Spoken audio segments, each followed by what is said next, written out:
ផ្ទៃមេឃនៃស្រុកខ្មែរនាសម័យកាលជាង100ឆ្នាំមុន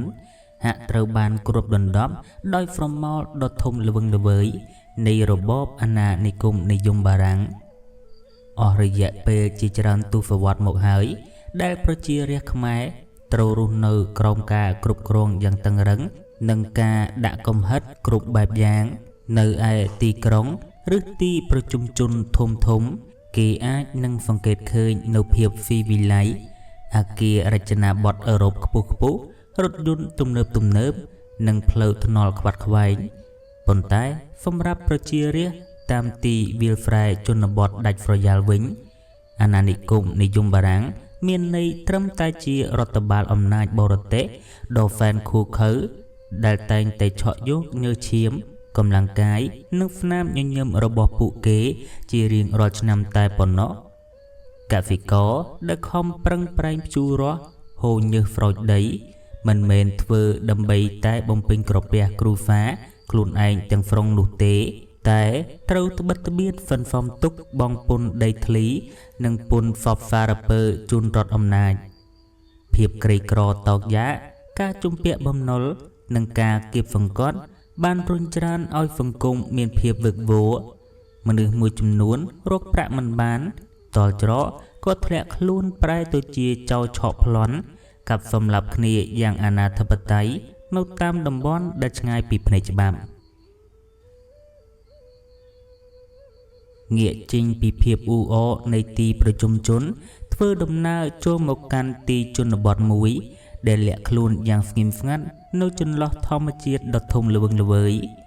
វាជានិគមជនបទបុរាណមួយដែលលាតសន្ធឹងខ្លួនយ៉ាងវែងតាមបណ្ដោយព្រែកធំមួយខ្សែ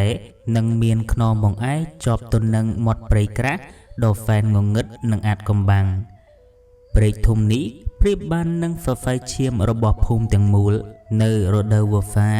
ទឹកព្រែកហូរបោកបក់នាំយកដីល្បាប់ពណ៌ក្រមៅមកស្រោចស្រពតាមមាត់ច្រាំងនិងជាប្រភពមច្ឆាដ៏សម្បូរបែបដែលចិញ្ចឹមអ្នកភូមិតាំងពីដូនតាមកតាមបណ្ដោយមាត់ព្រែកគេសង្កេតឃើញមានផ្ទះអ្នកស្រុករាយប៉ាយដាច់ពីគ្នាផ្ទះនីមួយៗសុទ្ធសឹងតែជាផ្ទះឈើដែលមានជើងហ្វៗខ្ពស់ផុតពីដីដើម្បីជៀសវាងពីទឹកជំនន់នារដូវវស្សានិងការពារសត្វសាហាវនារដូវប្រាំងដំបូលផ្ទះភាគច្រើនប្រក់ដោយស្បូវឬក៏ស្លឹកត្នោតដែលប្រែទៅជាពណ៌ក្រហមក្រៀមក្រមៅដោយសារតែកម្ដៅថ្ងៃផុសចេញពីចន្លោះគុម្ពឫស្សីដើមចេកនិងដើមដូងខ្ពស់ដែលយល់យោគតាមកម្លាំងខ្យល់ជីវភាពប្រចាំថ្ងៃរបស់អ្នកភូមិនៅទីនេះគឺផ្សារភ្ជាប់ទៅនឹងធម្មជាតិទាំងស្រុងព្រឹកព្រលឹមស្រាងផ្ទៃមេឃនៅពពាក់ពពួនដោយអាប់ពណ៌សក្បោសំឡេងមាន់រងាវបន្លឺឡើងឆ្លងឆ្លើយគ្នាពីផ្ទះមួយទៅផ្ទះមួយអមដោយសំឡេងត្បាល់បុកស្រូវនិងផ្សែងភ្លើងហុយត្រឡោមចេញពីដំបូលផ្ទះបាយបរោះស្លៀកខោចងក្បិនឬខោចែវចាប់ផ្ដើមលីនង្គ័លទាញគោក្របីចុះទៅភ្ជួររាស់ដីនៅឯវាលស្រែដ៏ធំល្វឹងល្វើយអ្នកខ្លះទៀតក៏រែកអង្រុតស្ពីងងសន្ទួចចុះទូកអមទៅរកត្រីនៅកណ្ដាលព្រៃធំទាំងព្រលឹមចំណែកឯអ្នកដែលពូកែខាងដើរព្រៃក៏រៀបចំកំបិតពូថៅនិងស្នាស្ពីបែកកញ្ចប់ចូលទៅក្នុងព្រៃក្រាស់ជាប់ចុងភូមិដើម្បីបរបាញ់ហ្វាត់ឬក៏រកអនុផលព្រៃឈើផ្សេងយកមកដោះស្រាយជីវភាពទោះបីជាទេសភាពក្នុងភូមិឋាននេះមើលទៅស្រស់បំព្រងស្ងប់ស្ងាត់និងគួរឲ្យចង់រស់នៅយ៉ាងណាក៏ដោយប៉ុន្តែនៅពីក្រោយខ្នងនៃធម្មជាតិដ៏ស្រស់ស្អាតមួយនេះគឺបង្កប់នៅសេចក្តីព្រួយបារម្ភជានិច្ច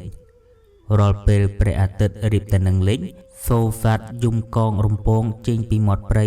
លាយឡំនឹងសំឡេងទឹករលកបោកផ្ទប់មាត់ច្រាំងបង្កើតបានជាបរិយាកាសមួយដែលស្ដាប់ទៅហាក់បីដូចជាសំឡេងយំសោកដ៏កំសត់ជាពិសេសនៅពេលដែលរដូវវស្សាជិតតែនឹងរំលងផុតទៅចូលជិតដល់ខែវិច្ឆិកាឬក៏ខែ11ដែលជារដូវប្រមូលពន្ធប្រចាំឆ្នាំបរិយាកាសក្នុងភូមិទាំងមូលកាន់តែប្រែជាតានតឹង នៅតាមរៀនហាលមុខផ្ទះនីមួយៗក្រោយពេលហូបបាយល្ងាចរួចហើយចាស់ទុំតែងតែអង្គុយជជែកគ្នាដោយទឹកមុខស្រពប់ស្រពោនភ្នែកសំលឹងមើលទៅទីងងឹតក្នុងចិត្តគិតខ្វល់ខ្វាយតែរឿងប្រាក់បងពុនរដូវនេះហើយដែលពាក្យចចាមអារាមអំពីក្រុមចៅប្លន់អ្នកដំណើរឬប្លន់ផ្ទះអ្នកស្រុកដែលសន្សំប្រាក់ទុកចាប់ផ្ដើមលេចលឺចេញពីភូមិមួយទៅភូមិមួយធ្វើឲ្យអ្នកស្រុកដេកមិនលក់បក់មិនហើយភ័យខ្លាចទាំងការគៀបសង្កត់ពីរដ្ឋអំណាចនិងភ័យខ្លាចទាំងចោរកម្មដែលកំពុងតែរាតត្បាតក្រឡេកទៅមើលឯចុងភូមិរៀងដាច់ស្រយាលបន្តិចដែលជាទីតាំងដ៏ស្ងប់ស្ងាត់និងមានដើមឈើធំធំផ្ដល់ជាម្លប់ត្រជាក់នោះគឺបានលេចចេញនៅផ្ទះតូចល្មមមួយដែលជាលំនៅឋានរបស់គ្រូហ្វាលោកពូជាតិនិងមីងច័ន្ទបើមើលពីសំបកក្រៅផ្ទះរបស់គាត់គឺមិនខុសប្លែកពីផ្ទះអ្នកភូមិដទៃទៀតប៉ុន្មានទេគឺជាប្រភេទផ្ទះសង់ផុតពីដីឈួរលើជើងហ្វហ្វឈើមូលដែលគាត់ខំកាប់ពីព្រៃយកមកសង់ដោយកម្លាំងញើសឈាមដំបូលផ្ទះត្រូវបានប្រក់ដោយស្លឹកចាកដែលចាក់ក្រងយ៉ាងក្រាស់អាចការពារកម្ដៅថ្ងៃនិងទឹកភ្លៀងបានយ៉ាងល្អចំណែកឯជញ្ជាំងផ្ទះវិញមិនមែនជាបន្ទះក្តារប្រណិតអ្វីឡើយគឺធ្វើអំពីស្លឹកត្នោតគៀបនឹងបន្ទះឫស្សីចងបិទបាំងយ៉ាងជិតនិងមានរបៀបរៀបរយដែលឆ្លុះបញ្ចាំងពីភាពឧស្សាហ៍ព្យាយាមនិងភាពល្អិតល្អន់របស់ម្ចាស់ផ្ទះស្លឹកត្នោតដែលក្រៀមស្ងួតប្រែពណ៌ជាត្នោតចាស់លាយឡំនឹងបន្ទះឫស្សីបានបង្កើតជារូបរាងផ្ទះជនបទដ៏សាមញ្ញមួយតែបង្កប់នូវភាពកក់ក្ដៅជាទីបំផុតនៅផ្នែកខាងមុខផ្ទះទីធ្លាដីត្រូវបានបោសសម្អាតយ៉ាងស្អាតបាតគ្មានសូម្បីតែស្លឹកឈើជ្រុះរាយប៉ាយទីធ្លាដ៏ទូលាយនេះគឺជាកន្លែងដែលគ្រូហ្វាគាត់អង្គុយលេងនៅពេលយប់ក្រោមពន្លឺព្រះច័ន្ទឬជាកន្លែងក្មេងៗរត់លេងយ៉ាងសប្បាយរីករាយនៅតាមបរិវេណមុខផ្ទះមីងច័ន្ទដែលជាស្ត្រីស្រឡាញ់ធម្មជាតិបានដាំផ្កាចម្រុះពណ៌ជាច្រើនគុម្ពដូចជាផ្កាម្លិផ្កាក្រវ៉ាន់និងផ្កាស្វាយ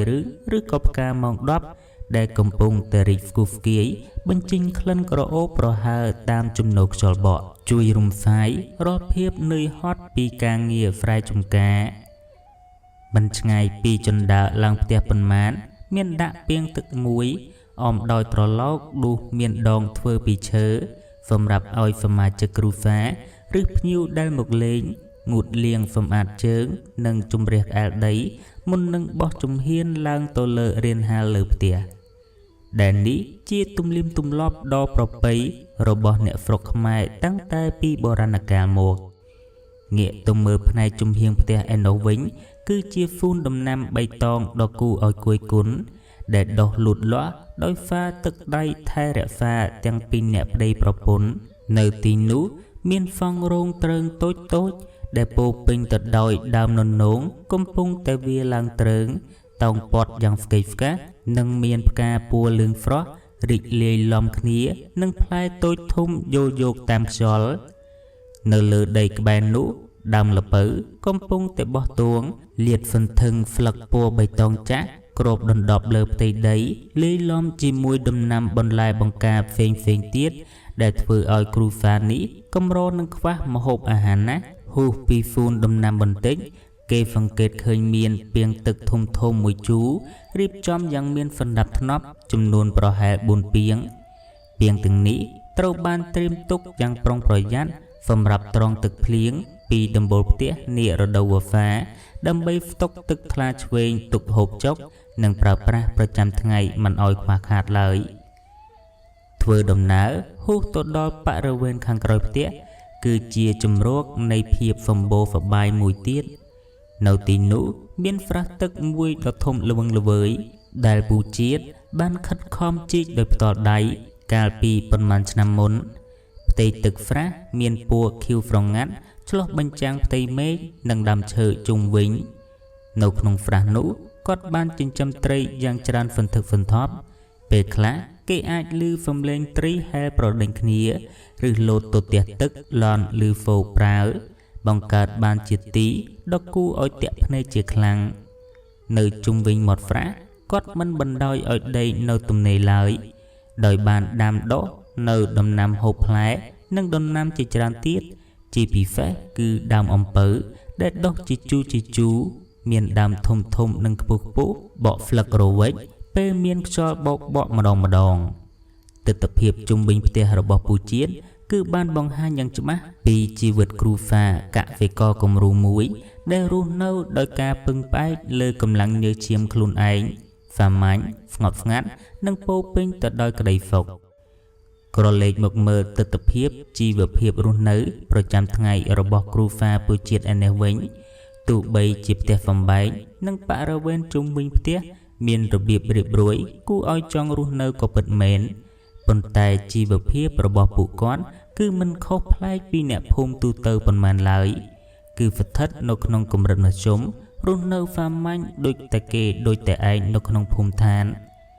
chỉ riêng rọt prức bề đà đầm nọ tực phần phám mình ton rồi liê ọ bì trong máu bù chiến cứ tay ly nông col tiền cô cổ bấy cho tục chu rõ nấu ai will fry đôi chùm này cầm lăng như chiêm hà ngày hà pliếng mình đã tồn tại chùm này ai mình chán có một mi nhất nâng ca nghiệp tè phẩm bánh mở thải côn prom tiếng chliết bê thai tom phun đầm nắm nâng cho chập trấy bài bần lái đâm bay đo fry crop bè cru pha pro chăm ngày tam rồi dạ ca khật khom prang prang ní cru pha cót mình đã chu prop đế nâng ca đạch bú ọt bài nụ lời bồn tái hiệp phá bô phá bài khang hộp hạ mình mền miền này thá bụ quát miền trọc phẩm bạch hô hi nụ tì nụ nông dục phẩm mai cao anna nị cung nị dùng bà ráng rồi như chiêm để cà phê có phọ cho lửa đấy rồi cầm lăng cái để không prăng tăng tay pi prức rồi hốt đo pro lúc mình mền đầm bầy dục một phần phóm co phang hiệp miền bán rước tinh miết tinh prạ tục cụt khnia nụ lời cả phên đại bù chiết nâng mình chán rốt ban đôi lùm bấn cứ miền cổ đáo nâng phía rực cách tới mùi cút cứ phẩm rạp bong pốn chun rót âm nai tai bần nọ prạ chôm nôl bần tịch bần túi đại bàn mốc pi ca lụ phơ phal pi hốp lụ trấy rước bần lai bong ca để khom đám trời ban mình chán rôm chóp khong granat phó yang prong project bom phôn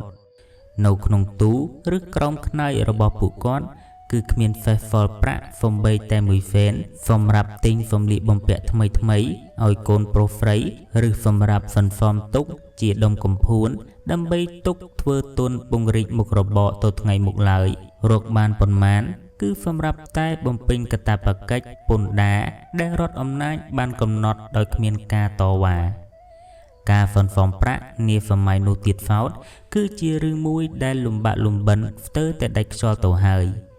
cà phê Paul đã cà phê có không đâm đốt giang lùm ba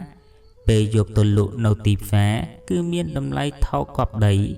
rì ai prạ pún đã trộn bóng tiếng pun mà nụ pun đầy thlý nâng pun phênh tiết can tê miên ca can lớn nâng tăng tay pi 10 năm tới 10 năm đầm bay promote prạ ở ban cục chấm nuốn cru pha pu chiết trâu tom mọt tom có mình hiền hộp rồi bỏ ngánh mình hiền trai việc chắc chi phong bay tay 10 riel phong lị bom pẹ trâu phlia to tay rồi hay tớp tay hiền bỏ cháo rồi bỏ pra nông tía bờ khối có khom chu chul pra lăng bình đài rồi dũng coi pi bom pê côn ở lung lụ mặt tới pu chiết nâng mình chán tay lui đọ đồng hàm thúng dục cần chọc prạ đại lệ tục yang chật nụ một ông cùi róp mà đòn hai mà đòn tiết krom pun lư chung kiêng preng cát prem đâm bay oi prakot thá prạ ní nâng cục rón pel môn tray bà ráng cho một promote pun nấu khai đậm mùi khang mục phụ con đừng bàn nà thá ba phân chia khoa khát phong bay tay bần tích nụ phơi phiếp việc đầy phốc nâng đây thli tia phong bay để không co phang mốt nâng trâu rong ca cùng riêng cùng hái rụp ố rư trâu kê chắp dục tổ thưa tì rôn nạc cam trẻ chia mình khàn đôi ní ca rôn nâu pro trăm ngày rồi bỏ phụ con tụ bay chim mơ tơ ngọc ngắt tại ca bớt cứ bố pin từ đôi phong biệt phâu chất nâng tùm ngônในเพียบ cây cỏ để phong cọt chóp lơ mà chia riêng rọt đồng hàm trình trộl bề về lý ចេះតែរំកិលទុំមុខឥតឈប់ឈរស្លឹកឈើដែលធ្លាប់តែខៀវស្រងាត់ក៏ចាប់ប្រែពណ៌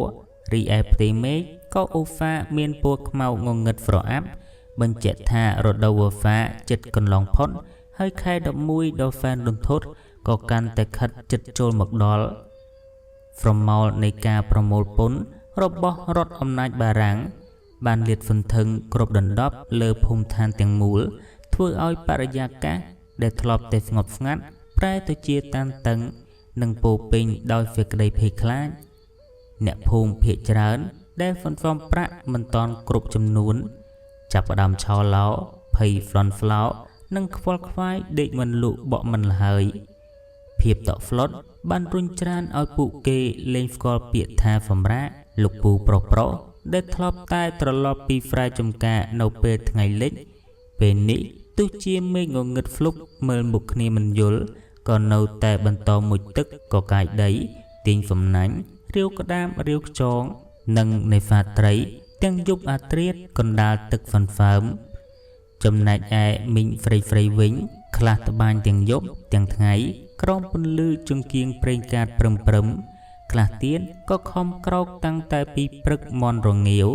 ដើម្បីរែកបន្លែបង្ការទៅលក់នៅឯទីប្រជុំជនដ៏ហ្វែនឆ្ងាយ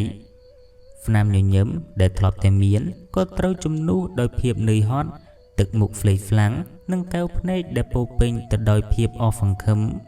ព្រោះបើកាលណាប្រាក់បង់ពន្ធមិនគ្រប់គ្រាន់ទេនោះមានន័យថាជីវិតកិត្តិយសនិងទ្រព្យសម្បត្តិបន្តិចបន្តួចរបស់ពួកគេនឹងត្រូវរលាយបាត់បង់ក្រោមអំណាចនៃការគៀបសង្កត់ជាជាមិនខានព្រឹកមួយខ្យល់បក់ត្រជាក់រហ្វីមីងច័ន្ទបានទូលកញ្ច្រែងដើរឆ្ពោះទៅកាន់ទីផ្សារនៅឯដើមភូមិដើម្បីរកទិញម្ហូបអាហារនិងរបស់ប្រើប្រាស់ចាំបាច់បន្តិចបន្តួចផ្សារដើមភូមិដែលធ្លាប់តែមានសភាពអ៊ូអរមានសំឡេងហ្វាយកាកាយលក់ដូរពេលនេះប្រែទៅជាទីកន្លែងដែលពោពេញទៅដោយសំឡេងដកដង្ហើមធំនិងការត្អូញត្អែមីងហ្វ្រៃអ្នកភូមិដែលអង្គុយលក់បន្លែនិងត្រីសាច់កំពុងតែជជែកគ្នាយ៉ាងខ្សឹកខ្សួលអំពីសេចក្តីទុក្ខលំបាករៀងខ្លួនអើយចាន់អើយឆ្នាំនេះទិន្នផលស្រូវយើងមិនសូវបានល្អសោះឯត្រីសាច់ក៏ចុះថោកកប់ដីមើលទៅគ្រូហ្វាខ្ញុំច្បាស់ជាងាប់មិនខានទេបើចិត្តដល់ខែគេចុះមកទាពន្ធទៅហើយនៅហ្វឹនហ្វំលុយមិនតាន់បានពាក់កណ្ដាលផងហ្នឹងស្ត្រីចំណាស់ម្នាក់ដែលអង្គុយលក់ត្រីក្បែរនោះស្រែកហៅមីងច័ន្ទព្រមទាំងត្អូញត្អែទាំងទឹកមុខស្ងួតហួតហែងមីងច័ន្ទដើរចូលទៅជិតដាក់កញ្ច្រាញ់ចុះរួចអង្គុយយាមស្ដាប់អ្នកភូមិដទៃទៀតដែលកំពុងតែបញ្ចេញសេចក្តីព្រួយបារម្ភរបស់ពួកគេអ្នកខ្លះនិយាយបណ្ដើលើកដៃជួសទឹកភ្នែកបណ្ដើព្រោះបារម្ភខ្លាចប្តីខ្លួនត្រូវគេចាប់យកទៅវាយដំធ្វើបាបបន្ទាប់ពីជជែកគ្នាបានមួយសន្ទុះអ្នកភូមិក៏ចាប់អារម្មណ៍កត់សម្គាល់មើលទឹកមុខរបស់មីងច័ន្ទផ្ទុយពីអ្នករាល់គ្នាដែលមានទឹកមុខហ្វ្លេកហ្វ្លាងនិងពោពេញទៅដោយការភ័យខ្លាចមីងច័ន្ទបែរជាមានសភាពស្ងប់ស្ងាត់ទឹកមុខស្រស់បំព្រងនិងហាក់បីដូចជាគ្មានសម្ពាធអ្វីតល់តែសោះមីងហ្វ្រៃម្នាក់ដែលជាអ្នកជិតខាងក៏ហ្វូឡើងដោយកាយវិការងើយឆ្ងល់ថាចុះឯងមីងច័ន្ទខ្ញុំសង្កេតមើលឯងតាំងតែពីដើមហាក់ដូចជាមិនខ្វល់ខ្វាយភ័យព្រួយដូចពួកខ្ញុំសោះមុខមាត់ស្រស់បោះណាស់ឬមួយក៏គ្រូហ្វាឯងរកប្រាក់បានគ្រប់ហើយដោយសេចក្តីត្រេកអរនិងមោទនភាពចំពោះស្វាមីដែលបានខិតខំប្រឹងប្រែងធ្វើការមិនខ្លាចនឿយហត់កន្លងមកមីងច័ន្ទក៏បានញញឹមបន្តិចរួចតបទៅកាន់អ្នកភូមិវិញដោយសំឡេងរៀងធូរស្រាលនិងស្មោះត្រង់ថាចាអ្នកបងអើយគ្រូហ្វាខ្ញុំសំណាងដែរដែលអ្នកជាតិកត់ខំប្រឹងប្រែងតាំងតែពីដើមរដូវទាំងយប់ទាំងថ្ងៃមិនសូវបានសម្រាកឥឡូវនេះយើងហ្វឹនហ្វំប្រាក់បានគ្រប់មកល្មមសម្រាប់បងប្អូនគេហើយទើបមិនសូវភ័យតក់ស្លុតដូចមុនឥឡូវគ្រាន់តែចាំថ្ងៃគេមកជោគប្រាក់តែប៉ុណ្ណោះការដែលមីងច័ន្ទឆ្លើយតបបែបនេះមិនមែនក្នុងន័យអួតអាងអ្វីនោះទេគឺគ្រាន់តែការនិយាយតាមត្រង់និងជួយចែករំលែកសេចក្តីត្រេកអរតែប៉ុណ្ណោះ ប៉ុន្តែនៅក្នុងកលៈទេសៈដែលមនុស្សគ្រប់គ្នាកំពុងតែខ្វះខាតនិងតល់ច្រកខ្លាំងពាក្យសម្ដីនេះប្រៀបបាននឹងការទម្លាក់ដុំសាច់ស្រស់នៅកណ្ដាលវងឆ្កែចចកដែលកំពុងតែស្រេកឃ្លានយ៉ាងដូច្នោះដែរអ្នកភូមិខ្លះក៏ញញឹមត្រេកអរជំនួសតែអ្នកខ្លះទៀតក៏លួចសម្លឹងមើលមុខគ្នាដោយកែវភ្នែកបង្កប់អត្ថន័យមីងច័ន្ទមិនបានដឹងខ្លួនតលទេសោះថាពាក្យសម្ដីដ៏ស្មោះត្រង់និងឥតលាក់លៀមរបស់គាត់នៅកណ្ដាលទីប្រជុំជននេះបានរសាត់តាមខ្យល់ចូលទៅដល់ត្រចៀករបស់ជនខិលខូចនិងអ្នកដែលកំពុងតែដាច់ប្រាក់ជាខ្លាំងនោះនេះគឺជាចំណុចចាប់ផ្ដើមនៃកំហុសដ៏ធំបំផុតដែលគាត់មិននឹកស្មានសោះថាការបង្ហើបពីការមានប្រាក់គ្រប់ចំនួនសម្រាប់បង់ពន្ធនេះនឹងនាំយកមកនៅមហន្តរាយដ៏ហ្វានឃូខើបំផុតចូលមកគូសទ្វារផ្ទះដ៏កក់ក្ដៅរបស់គាត់ក្នុងពេលឆាប់នេះក្រោយពីបានជជែកគ្នាលេងនិងទិញរបស់របរនៅផ្សាររួចរាល់មីងច័ន្ទក៏បានទូលកញ្ច្រែងដើរត្រឡប់មកកាន់ផ្ទះរបស់ខ្លួនវិញមកដល់ទីធ្លាមុខផ្ទះគាត់ក៏បានដាក់កញ្ច្រែងចុះដួសទឹកពីពាងលាងសម្អាតជើងយ៉ាងស្អាតបាតរួចក៏បោះជំហានឡើងទៅលើរានហាល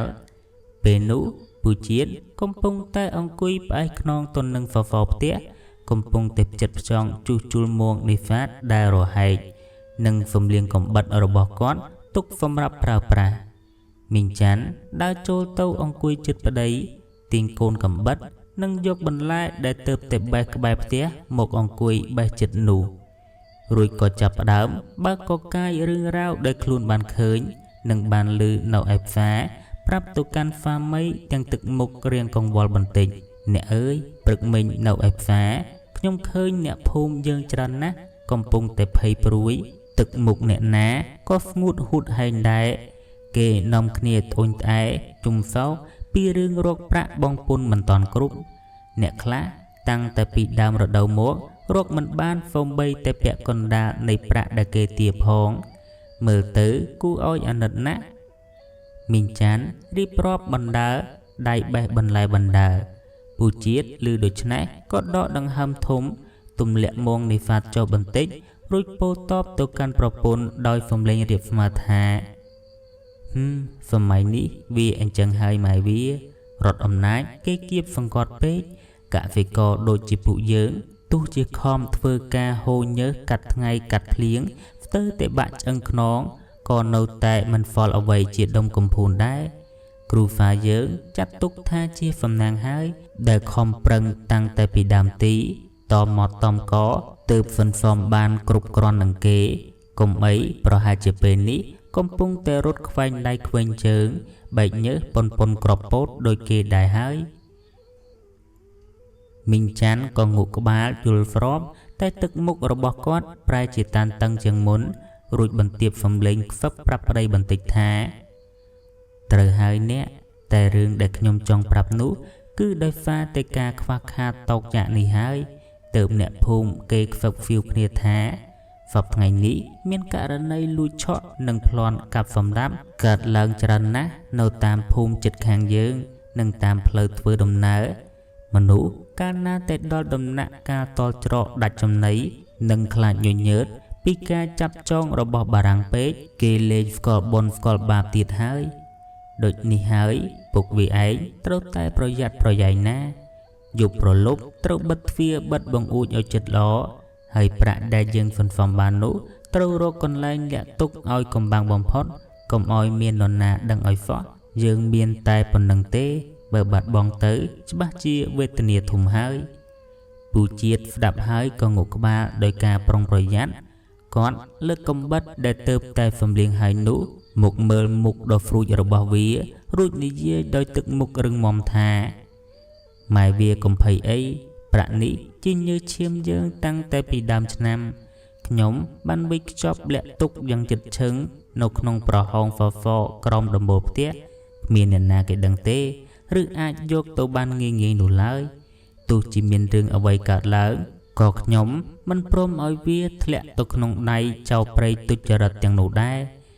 ព្រោះប្រាក់ទាំងនេះវាស្មើនឹងជីវិតនិងសេរីភាពគ្រួសារយើងទាំងមូលទៅហើយ បើនរណាហ៊ានមកប៉ះពាល់ខ្ញុំនឹងតទល់ដល់ដង្ហើមចុងក្រោយ